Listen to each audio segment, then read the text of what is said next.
Hi guys, a really quick video about 5 things we need to know about our audience. And this we need to know before we start planning for our talk or speech. So, there are some things you need to consider before you start planning, and there are simple questions that can help you to remind yourself to go after that information. And today I'm going to share this with you. But before we start, my name is Joyce Akombo, and welcome at Presentation and Conversation. You might notice that my voice is a little bit different. I've been without voice yesterday, so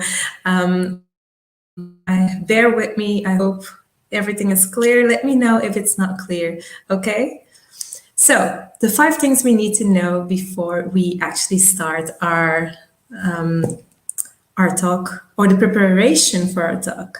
But before I say those, let me just give you an example. Imagine that you have to, or that you prepared an academic explanation on different business setups and how it impacts society.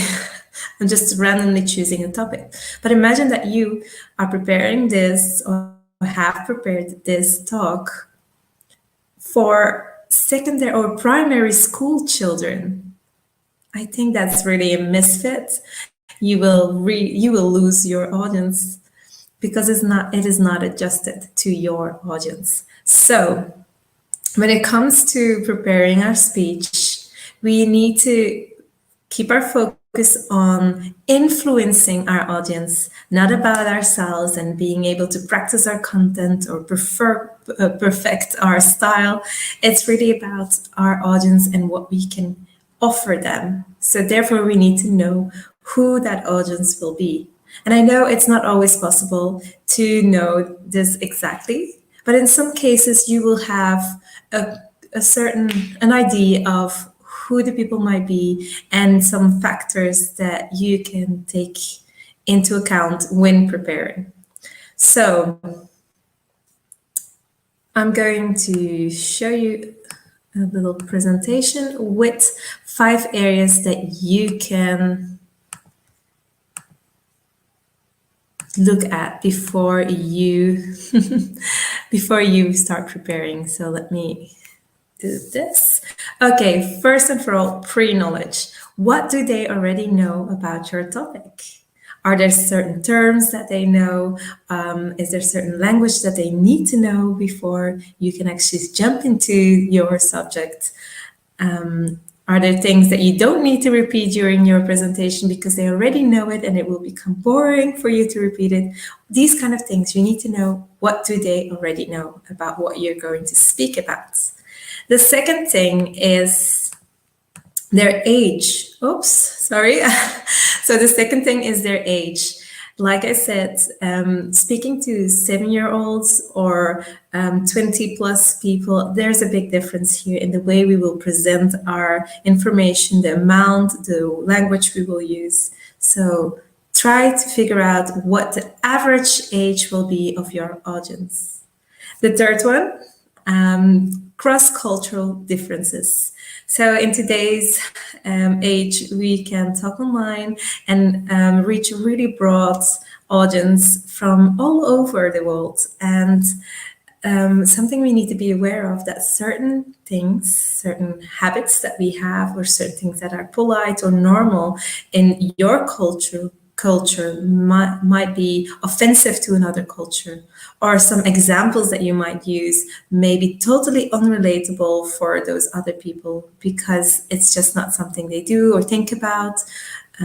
Think about countries where football is really strong, or certain sports, and in the common language you use sport terms or examples of that sport. But then if you speak to people from a different country where that sport is not practiced at all or totally not popular, they might not understand your examples. So let's go to the next one.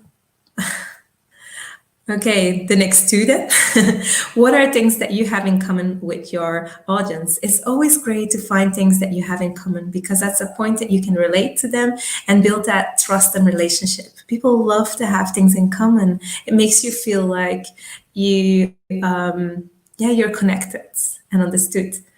So think about this. Are there things that you have in common?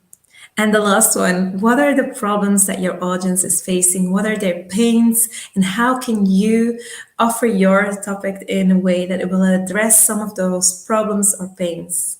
This is a really good one to think about. So where can you get this information from? If you were invited by a certain event, or company, you can ask that information to those people that are organizing the events where you will be speaking. So that's one way. You can also do some searches online on culture on the event, or even see if you are able to contact some of the people that you know will attend and try to already have a little chat with them or send them a small message if that is possible to gather that information. So this was it for me today. I hope this was helpful. And yes, let me know what you found helpful today. See you again